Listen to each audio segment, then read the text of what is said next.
Bus ಡಿಕ್ಕಿ ಹೊಡೆದು ತಾಯಿ ಮಗಳು ಸಾವನ್ನಪ್ಪಿದ ಘಟನೆ ತಿಪಟೂರು ತಾಲೂಕಿನ ರಾಮಶೆಟ್ಟಿಹಳ್ಳಿ ಗ್ರಾಮದ ಬಳಿ ನಡೆದಿದೆ. ಗೀತಾಂಜನೇಯ ಬಸ್ ವೇರ್ವೆಲ್ ಗಾರ್ಮೆಂಟ್ಸ್ಗೆ ಸೇರಿದ ಬಸ್ ಕಾರ್ಮಿಕರನ್ನು ಕರೆದುಕೊಂಡು ಹೋಗುವ ಸಂದರ್ಭದಲ್ಲಿ ಈ ದುರ್ಘಟನೆ ಸಂಭವಿಸಿದ್ದು, ತಾಯಿ ಮಗಳು ಸ್ಥಳದಲ್ಲೇ ಮೃತಪಟ್ಟಿದ್ದಾರೆ. ಮೃತ ದುರ್ದೈವಿಗಳು 45 ವರ್ಷದ ಕಮಲಮ್ಮ ಹಾಗೂ 17 ವರ್ಷದ ವೀಣಾ ರಾಮಶೆಟ್ಟಿಹಳ್ಳಿ ಗ್ರಾಮದ ನಿವಾಸಿಗಳಾಗಿದ್ದಾರೆ.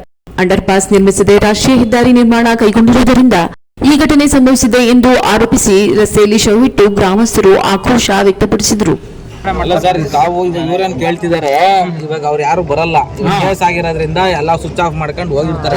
ಅದಕ್ಕೆ ಸಾಹೇಬ್ರಿಗೆ ಏನ್ ಹೇಳ್ತಿದ್ದಾರೆ, ಅವ್ರ ಮೇಲೂ ಕೇಸ್ ಮಾಡಿದ್ರೆ ಕೇಸ್ ಆದ್ಮೇಲೆ ಬಂದೇ ಬರ್ತಾರೆ. ಯಾರಿದ್ರು ನಮ್ಮ ಡಿಪಾರ್ಟ್ಮೆಂಟ್ ಅಲ್ಲೇ ಮಾಡ್ಬಿಟ್ಟಿದ್ರು ಅಲ್ವಾ ಸರ್? ಅವಾಗ ಯಾರಿದ್ರು ಸಂಬಂಧಪಟ್ಟವ್ರು ಬಂದೇ ಬರ್ತಾರೆ. ತಾವು ಆ ಮೀನ್ ಮೈಲಲ್ಲಿ ತಾವೊಂದು ಇದೇನ್ ಪ್ರಪೋಸಲ್ ಇದೆ, ಅದೊಂದು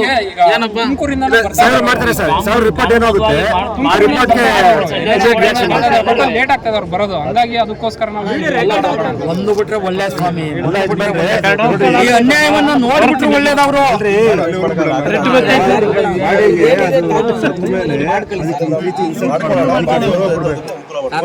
ಹೋಗ್ಬಿಟ್ಟೈತಿ.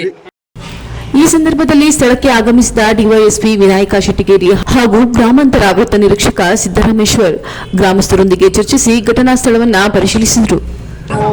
ಇಮಿಡಿಯೇಟ್ ಆಗಿ ಅದೇ ಬಾಂಬ್ಸ್ ಒಂದು ಬರಬೇಕಾಗುತ್ತೆ ಇದಕ್ಕೆ. ಮತ್ತೆ ನೀವೇನು ಹೇಳಿದ್ದೀರಾ, ಇದ್ರದ್ದು ಅಂಡರ್ ಪಾಸ್ ಈ ಥರ ಇಶ್ಯೂ ಆಗಿದೆ ಅಂತ ಒಂದು ರಿಪೋರ್ಟ್ ಅಂತೂ ಹೋಗುತ್ತೆ, ಎಲ್ಲ ಕಡೆ ಹೋಗುತ್ತೆ. ಅದನ್ನು ತುರ್ತಾಗಿ ಏನು ಕ್ರಮ ಆಗುತ್ತೆ, ಅವ್ರು NHS ಅವ್ರನ್ನ ಕರೆಸ್ಬಿಟ್ಟು ಮಾತಾಡ್ಬಿಟ್ಟು ನೆಕ್ಸ್ಟ್ ಮುಂದೆ ಹೋಗೋದು.